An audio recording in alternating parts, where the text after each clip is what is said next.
Hi, this is William from Perma Pastures Farm, and today we're going to be talking about finished 18-day compost.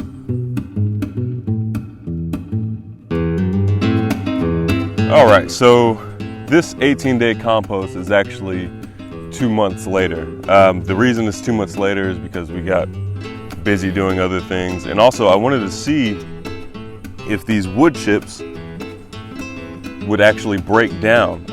There's larger pieces of carbon in here, and I wanted to see if they would eventually break down. Now these wood chips are pretty thin, but it's still too large of a carbon piece for it to break down using this method. It would take a lot longer than 2 months to do so. Now the carbon to nitrogen ratio on this wood chip is 500 or 300 to 1. And the ratio you want within your 18-day compost is between 25 and 30 to 1. So you would need you would either need to create more surface area in the form of sawdust on your carbon, or you would need just a ton of nitrogen. And we didn't do that on this one. So that's why it took so long to decompose, but it's still usable compost. Even if it wasn't compost, you could still use it as a pretty good mulch. Now, some of the benefits of doing compost is that that it's a way to use up your waste streams. From your garden, from your animals, you can use the manure from your animals, or if you're processing animals, you can use the organs or the carcasses for compost. In your garden, you can use weeds that you pull, or let's say you're done with, for example, green beans and you're pulling them out of your bed, you can compost those up. I would suggest chopping them up or shredding them, just to increase that surface area. So the first use for it is eliminating or using your waste streams. The second one is balancing the pH in your soil. The reason that's important is that the pH determines what nutrients and minerals are available in your soil. So that's why certain plants prefer variations of different pH, because they are seeking a certain mineral, and that mineral is only available at a certain pH.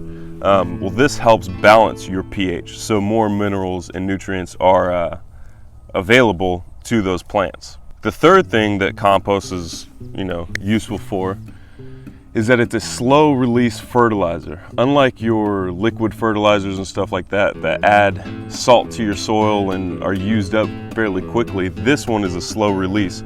So you add it to your soil and it'll slowly release nutrients into your soil. It's a fertilizer. The fourth thing that compost is useful for is weed suppression.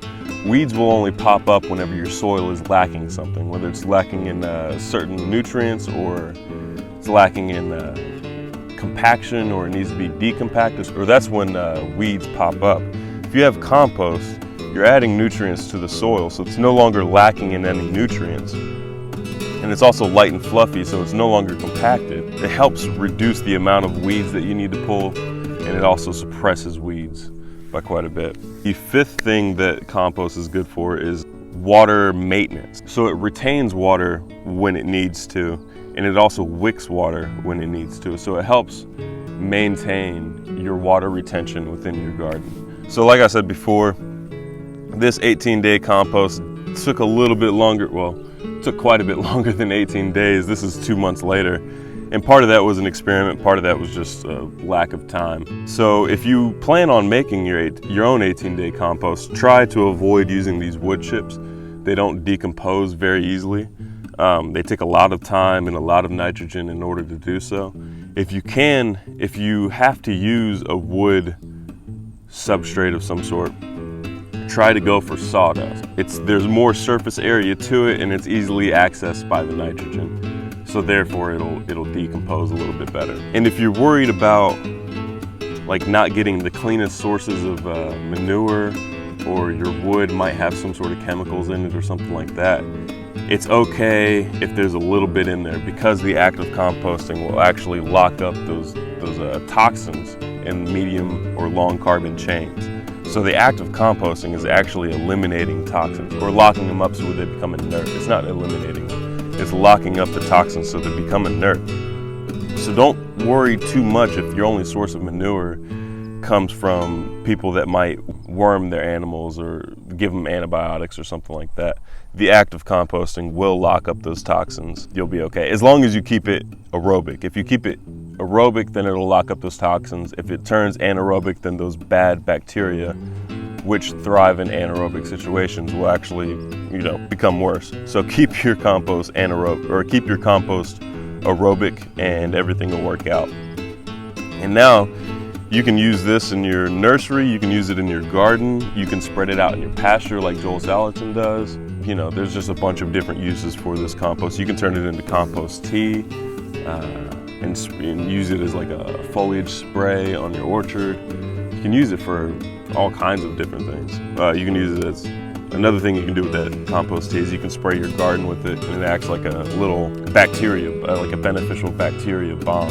It helps reduce pests. There's anti-pest properties within the compost and stuff like that. It really makes sense if you're gonna have a garden, or if you're gonna have a nursery, if you're gonna have an orchard, and if you have animals, it makes sense to just make compost. You don't have to go the 18-day route. This is more labor intensive and requires more effort and you have to be more precise on everything. But you get compost in 18 days. You could make a compost pile that you just make once, leave it, and then come back like a year later, and then you have finished compost. But that takes a lot of planning, that takes a lot of time. You could just make 18-day compost, and it does take quite a bit of practice to get your 18-day compost right. Like, I've been doing this for quite a while, and I still haven't perfected the craft of 18-day compost, but it's still high quality, usable compost. It's just not finished compost like you would buy in the store, stuff like that. In fact, I'll bring it closer. Now, it's broken down quite a bit. There's some larger pieces of carbon that you can see in there, but it's still pretty high quality compost. The moisture level is about right.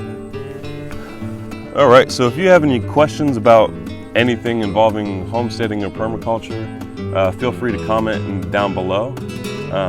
We'll try to get to your comments and questions as quickly as we can. If you like this video, if you've seen any other videos and you like them, hit the like and subscribe button down below. And thanks for watching.